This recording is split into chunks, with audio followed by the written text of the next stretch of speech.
घटना खीरी, जिला लखीमपुर खीरी, उत्तर प्रदेश की है।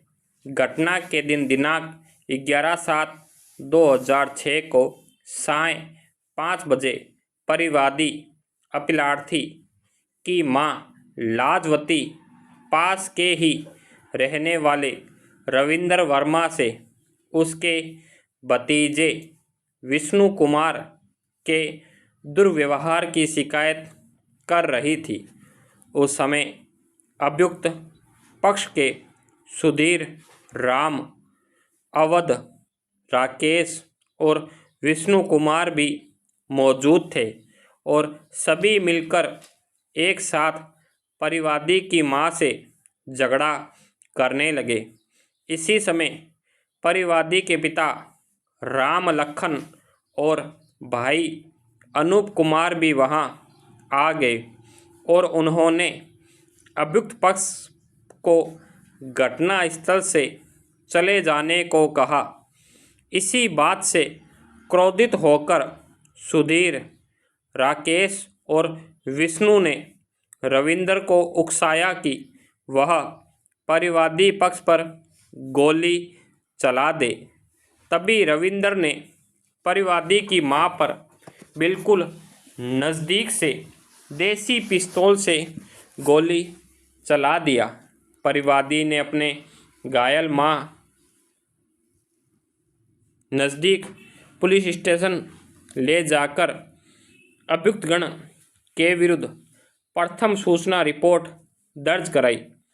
प्राथमिक सूचना के आधार पर खीरी पुलिस स्टेशन में भारतीय दंड संहिता की धारा 307, 504, 506/34 के अंतर्गत FIR लिखी गई, किंतु उपचार के दौरान परिवादी की मां की मृत्यु हो जाने के कारण मामले को भारतीय दंड संहिता की धारा 302 के अंतर्गत परिवर्तित कर दिया गया।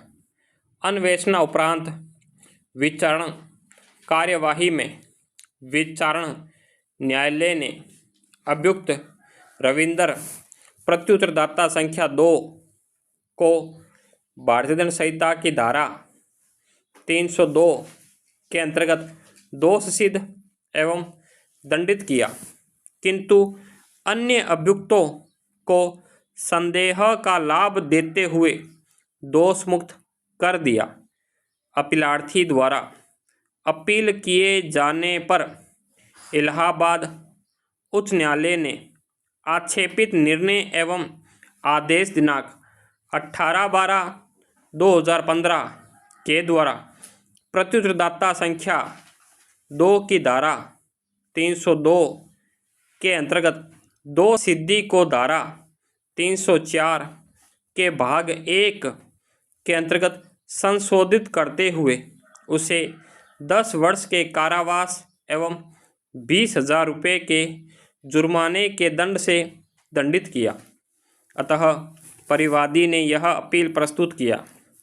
विचारण न्यायालय ने प्रत्युत्तरदाता संख्या 2 यहाँ मूल अभियुक्त संख्या 1 को भारतीय दंड संहिता की धारा 300, 302 के अंतर्गत दंडनीय अपराध के लिए दोष सिद्ध किया था, किंतु उच्च न्यायालय ने भारतीय दंड संहिता की धारा 302 के अंतर्गत दंडनीय अपराध के लिए दोष सिद्धि को भारतीय दंड संहिता की धारा 304 के भाग 1 के अंतर्गत निम्नलिखित आधारों पर परिवर्तित कर दिया कि यह सुनियोजित अपराध नहीं था, कोई पूर्व आशय नहीं था और घटना आवेश की तीव्रता में घटित हुई थी।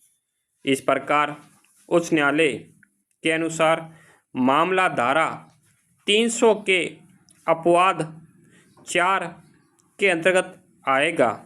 इस मामले के तथ्यों, साक्ष्यों और अभियोजन द्वारा साबित तथ्यों के अनुसार प्रश्नगत घटना मृतक और अभियुक्त संख्या 1 के भतीजे के बीच गाली गलौज के बाद आधे घंटे के भीतर घटी आगे की। उसके बाद प्रत्युत्तरदाता संख्या 2 अन्य लोगों के साथ हाथ में देसी पिस्तौल लेकर वहां आ गया और मृतक ने उससे उसके भतीजे के गाली गलौज की शिकायत किया। इस पर प्रत्युत्तरदाता संख्या 2 भी मृतक को गाली देने लगा। इस पर मृतक और अन्य ने उससे आगे गाली नहीं देने और वहां से चले जाने को कहा। उस समय प्रत्युत्तरदाता संख्या 2 ने मृतक और अन्य से कहा, क्या तुम सब जानते नहीं हो कि मैं दोष सिद्ध हूँ और मुझे किसी का भय नहीं है। इसी समय प्रत्युत्तरदाता संख्या 2 ने मृतक पर बिल्कुल नज़दीक से गोली चला दी।